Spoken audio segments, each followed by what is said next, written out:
Welcome to দিশার exam guide. প্রিয় তৃতীয় শ্রেণীর পরীক্ষার্থী বন্ধুরা, তোমাদের জন্য এই ভিডিওটিতে আমি আলোচনা করতে চলেছি তৃতীয় শ্রেণীর তৃতীয় পর্যায়ক্রমিক মূল্যায়নপত্র 2025, অর্থাৎ 2025 সালের থার্ড ইউনিট টেস্টের তৃতীয় শ্রেণীর বাংলা বিষয়ের প্রশ্নপত্র সম্পূর্ণ উত্তরসহ আলোচনা করতে চলেছি। পূর্ণমান 50, সময় 1 ঘন্টা 30 মিনিট। পরীক্ষার্থীর নামের জায়গায় তোমরা তোমাদের নাম লিখবে, ক্রমিক সংখ্যার জায়গায় তোমরা তোমাদের রোল নাম্বার, বিদ্যালয়ের নামের জায়গায় তোমরা তোমাদের বিদ্যালয়ের নাম লিখবে। প্রাথমিক শিক্ষা পর্ষদের নির্দেশ অনুযায়ী নবপ্রবর্তিত পদ্ধতি অনুসারে প্রশ্নপত্রটি তৈরি হয়েছে। প্রথম দেখে নেব 1 দাগে। কবির নাম সহ মা ও ছেলে কবিতাটি মুখস্থ লেখো। এর জন্য রয়েছে 9 মার্ক। কবির নামের জন্য 1 এবং কবিতাটির 4 লাইন লেখার জন্য রয়েছে 8 মার্ক। প্রথম আমরা দেখে নেব মা ও ছেলে কবিতাটির কবির নাম। কবির নাম কি? রসময় লাহা। কবির নাম রসময় লাহা। এবার আমরা দেখে নেব 4 লাইন কবিতা। কুলুঙ্গিতে 3 জোড়া রেখেছি সন্দেশ, এরই মধ্যে 1 জোড়া কি হলো রমেশ। এত অন্ধকার মাগো ওই কুলুঙ্গিতে, আরও যে 2 জোড়া আছে পাইনি দেখিতে। এবার আমরা নেক্সট দেখব 2 দাগের প্রশ্ন ও তার উত্তরগুলো। 2 দাগে কি বলেছে দেখে নেওয়া যাক। সঠিক উত্তরটির মাথায় টিক চিহ্ন দাও। এর জন্য রয়েছে 5 মার্ক। প্রত্যেকটির জন্য 1 মার্ক করে বরাদ্দ। 2 এর ক। কাঠপিঁপড়ে কিশোরী মেয়েটির ডান হাতে কামড়ে দিয়েছিল। 2 এর খ। ঈশপ ছিলেন একজন কৃতদাস। 2 এর গ। ডেলফি শহরটি বিখ্যাত ছিল ভবিষ্যৎবাণীর জন্য। ঘ। সেদিন রাজা গিয়েছিল শিকারে। উঙ্গ। একবার গায়ে এক চোর এসে হাজির হলো। এবার আমরা দেখব 3 দাগের প্রশ্নগুলো। শূন্যস্থান পূরণ করো। 5টি শূন্যস্থান পূরণ করতে হবে, 5 মার্ক। প্রত্যেকটির জন্য 1 মার্ক করে বরাদ্দ। 3 এর ক। স্বপ্নবুড়ি চরকা থামায় হারাই সুতোর খেই। শূন্যস্থানে হবে চরকা। খ। একটা হাঁস সোনার ডিম পাড়ত। শূন্যস্থানে সোনার ডিম। গ। ভূতটা বেগুন গাছের কাঁটায় আটকে গেল। শূন্যস্থানে বেগুন। ঘ। বুড়ি রাজার বাড়িতে নালিশ করতে চলল। শূন্যস্থানে নালিশ। এবার নেক্সট আমরা দেখব 4 দাগের প্রশ্ন ও তার উত্তরগুলো।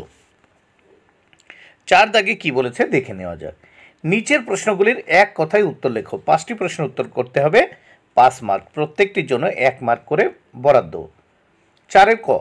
কিশোরী মেয়ে বনে কি করতে যায়? উত্তর। কিশোরী মেয়ে বনে কাঠ কাটতে যায়। 4 এর খ। দিগন্তহীন মাঠটির নাম কি? উত্তর। দিগন্তহীন মাঠটির নাম তেপান্তরের মাঠ। 4 এর গ। শেয়াল কিছুতেই কিসের নাগাল পায়নি? শেয়াল কিছুতেই আঙুর গুচ্ছের নাগাল পায়নি। 4 এর ঘ। শরৎ ঋতুর আগে কোন ঋতু আসে? উত্তর। শরৎ ঋতুর আগে বর্ষা ঋতু আসে। 4 এর উঙ্গ। ঈশপ কোন দেশের মানুষ ছিলেন?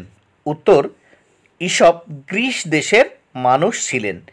এবার আমরা এই প্রশ্নের পরবর্তী পেজ বা নেক্সট পেজ দেখে নেব।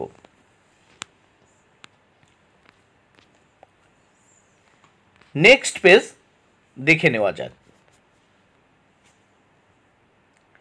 বাঁ দিকের সঙ্গে ডান দিকের তালিকা মেলাও। 5টি মেলাতে হবে, 5 মার্ক। প্রথম আমরা দেখব পাখির, উত্তর হবে বাসা। খ। গাছের, উত্তর হবে ডাল। গ। ফসলের, উত্তর হবে ক্ষেত। ঘ। হাতির, উত্তর হবে সুর। অঙ্গদাগ। হাতের, উত্তর হবে তালু। তাহলে এর জন্য 5 মার্ক বরাদ্দ। নেক্সট আমরা দেখব 6 দাগে অর্থ লেখো।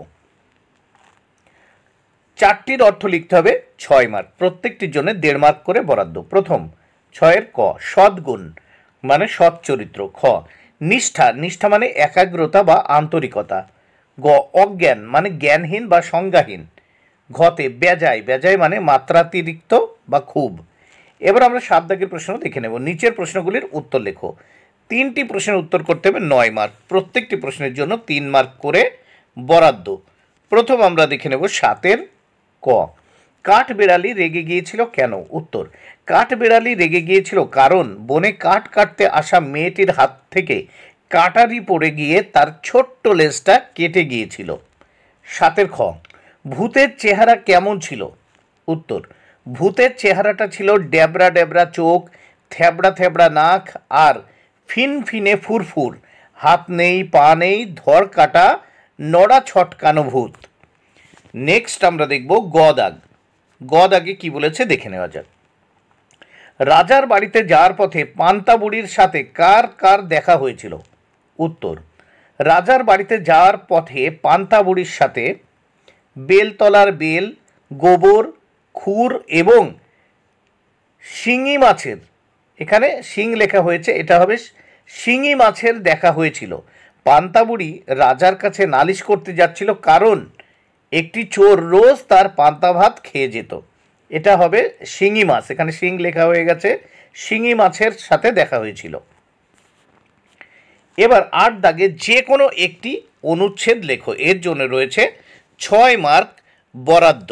দেখো এখানে প্রজাপতি আছে আর বিদ্যাসাগর আছে, এর জন্য 6 মার্ক। আমি এখানে বিদ্যাসাগর সম্পর্কে লিখে দিয়েছি, তোমরা যে কোনো একটি রচনা লিখবে বা অনুচ্ছেদ রচনা করবে। তাহলে ঈশ্বরচন্দ্র বিদ্যাসাগর দেখে নেওয়া যাক। ঈশ্বরচন্দ্র বিদ্যাসাগর ছিলেন একজন বিখ্যাত পণ্ডিত, সমাজ সংস্কারক এবং লেখক। তিনি 1820 সালে পশ্চিম মেদিনীপুরের বীরসিংহ গ্রামে জন্মগ্রহণ করেন। তার বাবার নাম ছিল ঠাকুরদাস বন্দ্যোপাধ্যায় এবং মায়ের নাম ছিল ভগবতী দেবী। ছোটবেলা থেকেই তিনি ছিলেন অত্যন্ত মেধাবী। ঈশ্বরচন্দ্র বিদ্যাসাগর তার পাণ্ডিত্যের জন্য বিদ্যাসাগর উপাধি লাভ করেন। তিনি নারী শিক্ষার প্রসার এবং বিধবা বিবাহের মতো গুরুত্বপূর্ণ সংস্কারের জন্য লড়াই করেছিলেন। তিনি শিক্ষা ব্যবস্থার উন্নতিতে অনেক অবদান রেখেছেন। তার লেখা অনেক বিখ্যাত বই আছে, যেমন বর্ণপরিচয়, শকুন্তলা এবং সীতার বনবাস। এগুলি আজও শিশুদের খুব প্রিয়। তার জন্মদিনে আমরা তাকে শ্রদ্ধা ভরে স্মরণ করি।